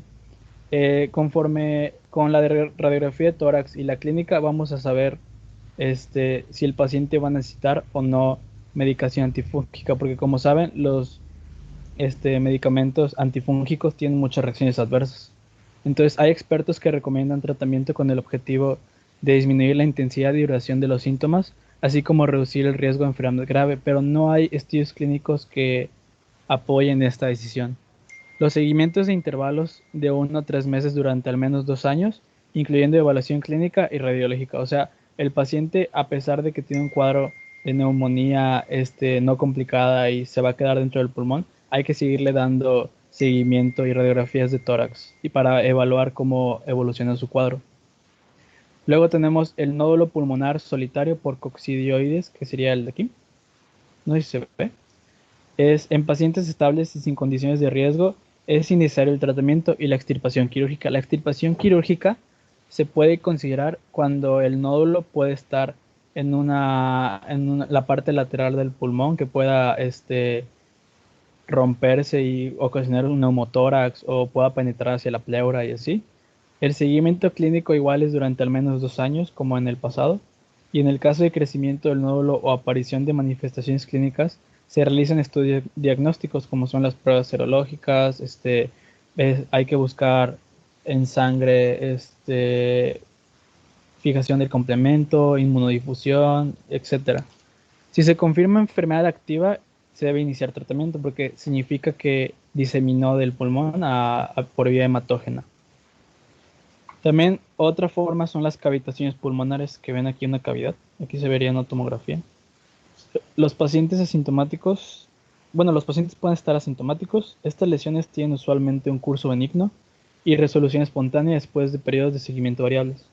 Debido a su curso autolimitado, en la mayoría de los casos se opta por no empezar tratamiento. Hasta ahorita no hemos considerado empezar tratamiento, como ya hemos visto. Si las cavitaciones persisten sin cambios por más de 2 años, muestran un crecimiento progresivo o están adyacentes a la pleura con riesgo de ruptura, se considera tratamiento quirúrgico. Como en el nódulo, si se encuentra muy lateral o muy cerca de la pleura y puede ocasionar un neumotórax, se considera meter al paciente a quirófano. Los pacientes sintomáticos deben recibir tratamiento independientemente de las características de las cavitaciones, debido a que se puede considerar que ya hay una diseminación hematógena. Ahora, la neumonía difusa, extensa o grave. Este es el siguiente paso o la forma más que sigue, que sería más grave. Serían infiltrados bilaterales, porque en los que vimos solamente estaban en el pulmón derecho, porque es el que más fácil se puede infectar por aspiración.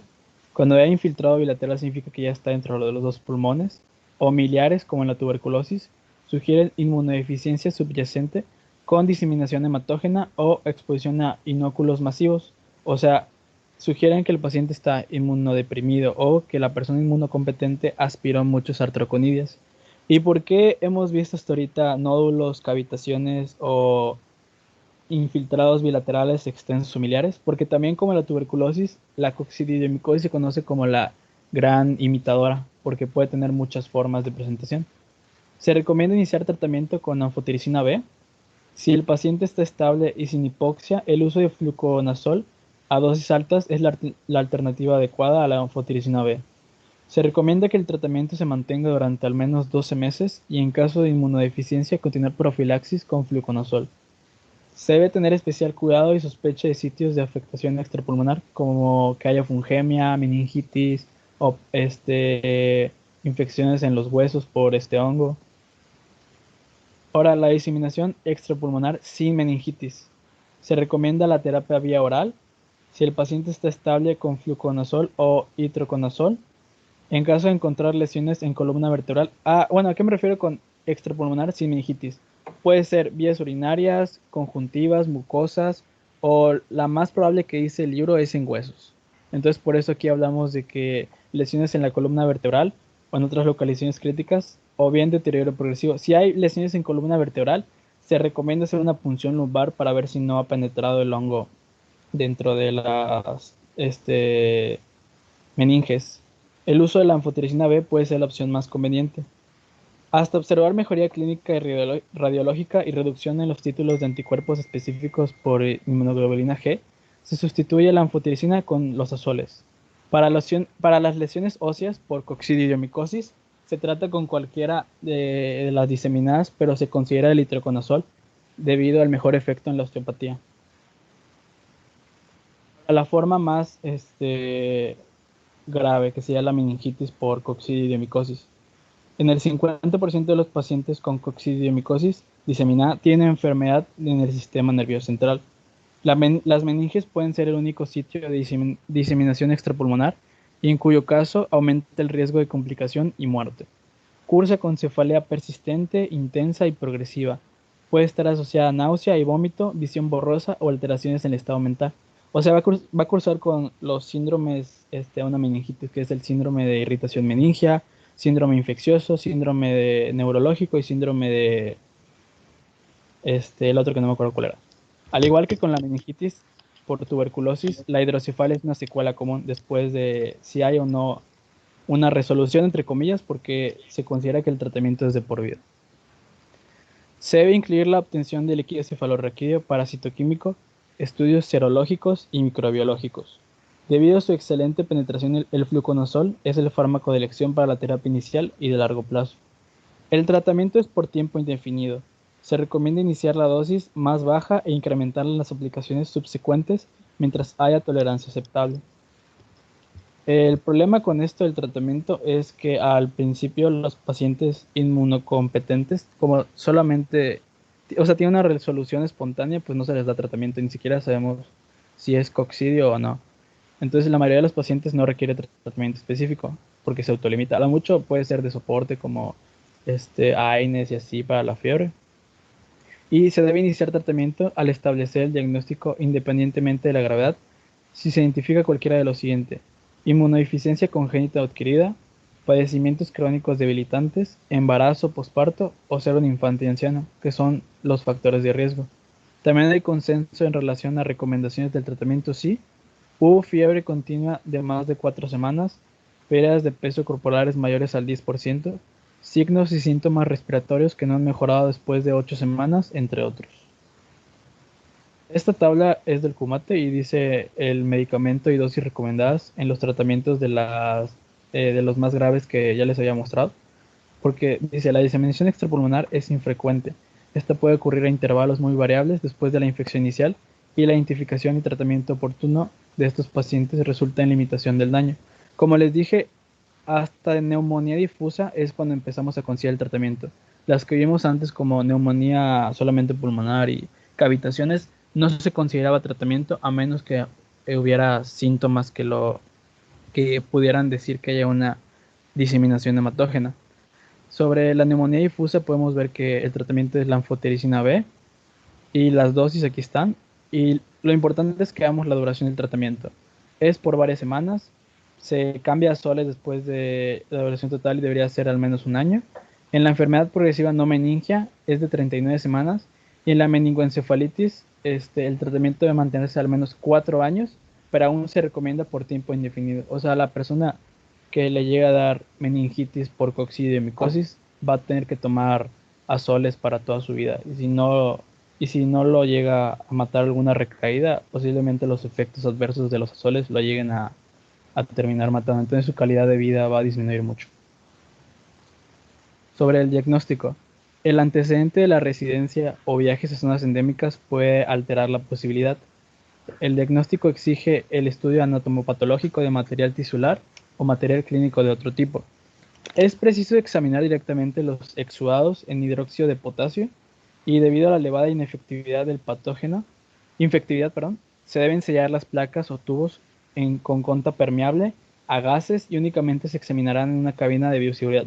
No todos los laboratorios tienen esto, entonces es muy importante saber eso porque ya tenemos otro factor de riesgo que es laboratorista en donde se hagan cultivos de coccidiomicosis, debido a que es demasiado infeccioso. Entonces, la morfología en cultivo, ¿cómo se ve? Puede ser de esputo, de lavado bronquialveolar, de tejido o de líquido cefalorraquídeo. Solamente se ve a 25 grados centígrados, se va a ver como un micelio con artroconidios, que es la forma infecciosa. La anatomía patológica se va a ver las férulas que ya les mostré, que contienen las endosporas. En la serología podemos ver anticuerpos, podemos ver precipitina en tubo, fijación del complemento, inmunodifusión y aglutinación de partículas de látex. Esto es para diagnóstica y pronóstico. Del pronóstico. El pronóstico depende principalmente de la existencia de factores de riesgo y de la forma clínica de la enfermedad. El seguimiento clínico adecuado es fundamentalmente en el mediano y largo plazo. En los que reciben terapia antifúngica deben vigilarse los posibles efectos adversos de los fármacos utilizados, porque el seguimiento debe continuarse por al menos 2 años. De la prevención. Las recaídas pueden predecirse por la recurrencia de los síntomas, hallazgos físicos y aumento del título de inmunoglobulina G. Las personas que viven o viajan a zonas endémicas deben estar informados del riesgo de enfermedad y que se relacionan con la exposición al polvo, exposición ocupacional o turística. El personal de laboratorios de microbiología debe tomar precauciones apropiadas al manipular los cultivos. Y este es el cuadro de la historia natural de la enfermedad, donde podemos ver al huésped, a la gente y al medio. Y en el periodo prepatogénico, la prevención primaria podemos ver la información del riesgo al viajar a zonas endémicas y no existe una prevención específica, o sea, no hay vacunación para la enfermedad, aunque se están haciendo pruebas sobre eso. Aún con los hábitos de higiene, el microorganismo es extremadamente contagioso, entonces no sirve de nada prevenir de que te lave las manos y así, porque es demasiado contagioso. La prevención secundaria es la autolimitación del daño, si es un paciente inmunocompetente, y el diagnóstico precoz debido a una reacción alérgica o evolución de la enfermedad. Y en la prevención terciaria es el tratamiento extenso dependiendo si hay factores de riesgo y se complicó, y terapia con antifúngicos y estar alerta de los efectos secundarios y recaídas. Y ya, este es el curso de la enfermedad. Y el horizonte clínico lo puse aquí, arriba de síntomas de resfriado leve, cuando ya empieza a haber alguna forma extrapulmonar o diseminada.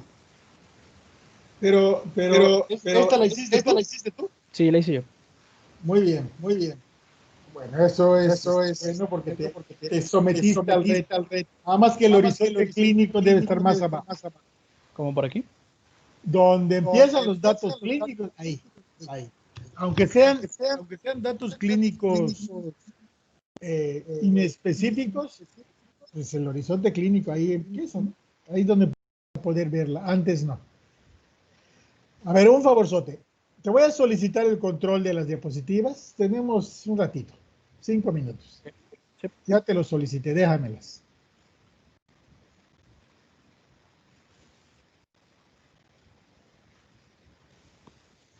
¿Ya me las diste?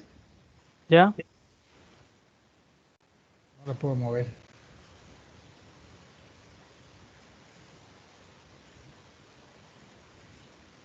¿Las estás moviendo tú o yo?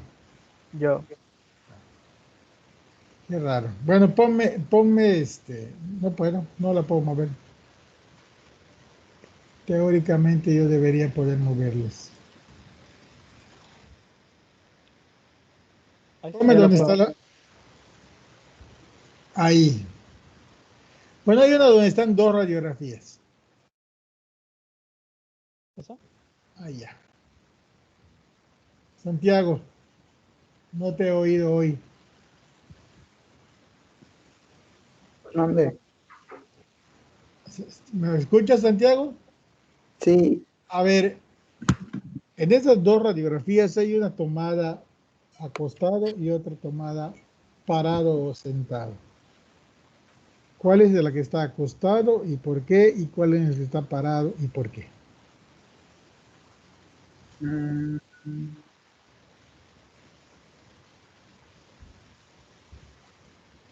pues creo que la que está abajo es la que está acostado. ¿Porque está abajo o por qué? No, porque se ve o sea, se ve diferente la radiografía en cuanto a los niveles. A ver, entonces, ¿qué es lo que ves diferente en la que está abajo y dices que está acostado? Me parece que el doctor Herrera había dicho que, por ejemplo, los que se ven debajo del pulmón izquierdo era aire subdiafragmático. Ujú. ¿Y el aire para dónde se va cuando te acuestas, Santiago? Pues tiende a subir ¿Y pegarse a dónde? y pegarse hacia los diafragmas. Acostado, Santiago. No, hacia los No, órganos. no, no le cambies. Espérate. No te me vayas, pero vamos a decirle a Diego López. Diego, ¿estás de acuerdo con lo que dijo Santiago? No, no estoy de acuerdo. A ver, entonces, ¿cuál Es, está acostado y cuál está ok, parado o sentado? está bien lo que dijo de la burbuja de aire, pero la burbuja de aire cuando estás sentado es cuando se ve la burbuja de aire, porque el aire es el que está hacia arriba de la parte del estómago. En cambio, cuando se acuesta, el aire va para la parte superior y ya no se ve claramente en esa burbujita de aire porque se distribuye. Muy bien, entonces, ¿en cuál está sentado o parado y en cuál está acostado? En la de arriba está acostado y en la de abajo está sentado. Perfecto, Santiago. Para que no se te olvide, Santiago. El aire y el nivel hidroaéreo es lo que nos dice, ¿eh? Por ejemplo, en la de arriba no vemos ningún nivel hidroaéreo, ¿sí? Seguramente no vemos el aire porque el estómago tiene líquido y al dejarlo acostado, pues se sobrepone la imagen del aire sobre el líquido y predomina la imagen del líquido, que es la blanca. Aunque ahorita vamos a ver dónde sí en un acostado sí podemos ver el aire. En la de abajo estamos viendo que el aire se pega hacia arriba en el hemidiafragma. Se va hacia arriba porque está parado. Y vemos debajo de donde acaba la mancha negra, vemos un nivel. Es el nivel hidroaéreo. Entonces aquí hay dos cosas. El aire está arriba pegado en el hemidiafragma y donde se acaba el aire vemos un nivel, una interfase aire líquido, un nivel hidroaéreo. ¿Sí? A ver, Eduardo, márcamela, por favor.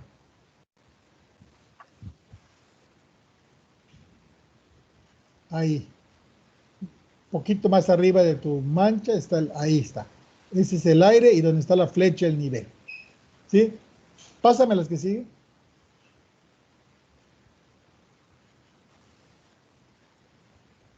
A ver, Santiago, ¿acostado o parado? Pues entonces esto sería acostado. Perfecto. ¿Quedó claro? Quedó Sí, claro para todos. La que sigue,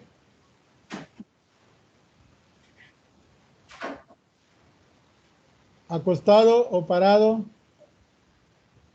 Perdón, todavía no me había cargado. Diego, yo acostado o dije que parado. es parado. ¿Seguro, Acostado, ¿no? Diego?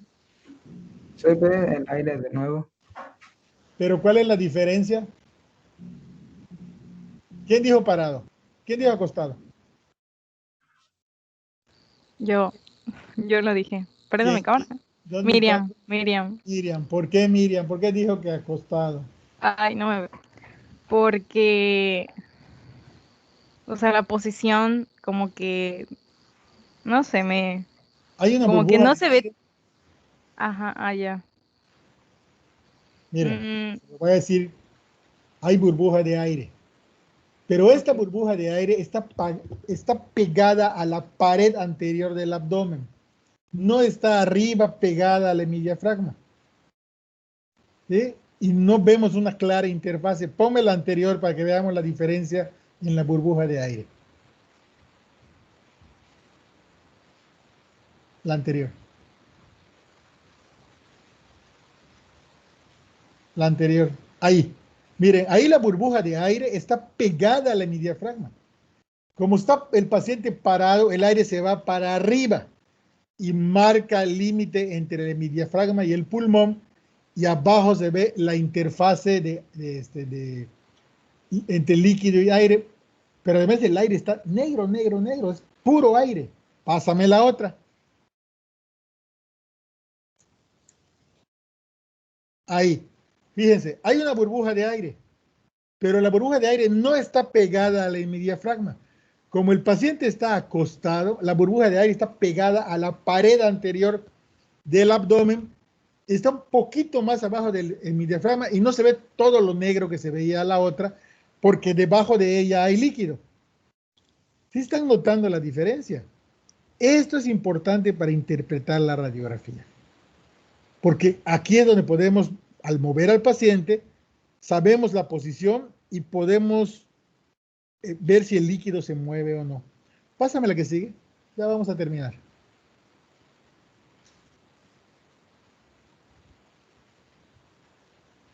A ver, déjenme marcar la participación aquí.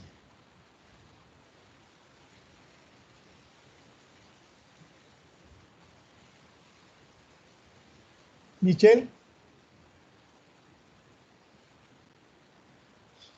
Sí, doctor. ¿Qué estudio es el de abajo? ¿Qué tipo de estudio es? Una tomografía. Efectivamente, es una tomografía de corte transversal. ¿Qué parte del pulmón ahí en la tomografía está enferma, Michelle? Mm, ¿Pulmón derecho o pulmón izquierdo? se invierte, ¿no sería el derecho? ¿Por qué es el derecho, Michelle? Porque, bueno, porque la imagen sale invertida. Esa es una razón. Porque la imagen sale invertida igual que en la... Pero hay otra. ¿Cómo Porque es identifica que hay otra? por el tamaño. No. ¿De dónde está la punta del corazón ahí, Michelle? ¿Dónde debemos tener la punta del corazón? Hacia la izquierda. ¿Y la lesión está donde está la punta del corazón o del otro lado? Ah, bueno, del otro lado. Otro lado, ¿verdad? Hay otras cosas que podríamos ver. Por ejemplo, ahí en medio hay una imagen blanca con dos huequitos negros. ¿Qué es eso?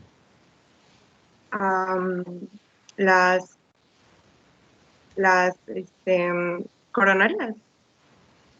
No, las coronarias. No, está muy chiquita las coronarias. No las podríamos ver. Bueno, la Las vena coronarias son la unos la tubitos más. vena cava superior. A ver, ¿qué es esa imagen blanca que tiene forma de pera? En forma, ¿De pera o de piña, la que está en medio? pues el corazón. Ese es el corazón. Y esos dos huequitos que tiene arriba el corazón. Las válvulas. No, más abajo, ponme más abajo el puntero. Esos dos huequitos negros. Es lo que estoy viendo. ¿Qué será? A ver, ¿quién le ayuda? Michelle. ¿Qué será? Los grandes vasos. Los grandes La- vasos. ¿Cuáles son los dos vasos grandotes que salen de la base del corazón o entran como quieran? Cava y aorta. No, La aorta y la ahora, vena cava superior. la aorta y la arteria pulmonar. ¿Sí? Eso es lo que estamos viendo. Bueno, está muy fácil, pero estamos aquí porque necesitamos que empiece, ¿no? Y a ver, ya Michelle, ya para dejarle y para irnos a descansar, porque ya estamos sobre el tiempo. En la radiografía de arriba, ¿es hombre o es mujer?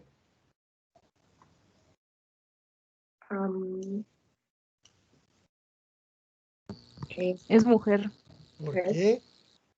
Bueno, ¿Qué le pues, vio? bueno, no Porque sé. se ve la sombra de, pues, de los pechos de la mujer, ¿no? Exactamente. Y eso es importante, porque la radiografía la vamos a ver diferente, donde hay mucho tejido y donde hay poco. Si no fuera mujer, sería alguien como yo, con un pecho prominente, por alguna otra razón diferente de no ser mujer, ¿no? Pero ahí estamos viendo cómo sobresale la mama, inclusive por los lados. De hecho, en la tomografía vemos que siempre la tomografía de la misma, ahí vemos los pechos. Eso blanco es como dos cuernitos que estamos viendo, son los pechos. Muy bien, estamos todo el tiempo. ¿Sí? En la siguiente clase, que son varios los que presentan y son varias patologías muy cortitas, vamos a tratar de abarcarlas todas. ¿Sí? Ya estamos sobre el tiempo, ya váyanse a otra clase. Buenos días, nos vemos el viernes. Muchas gracias.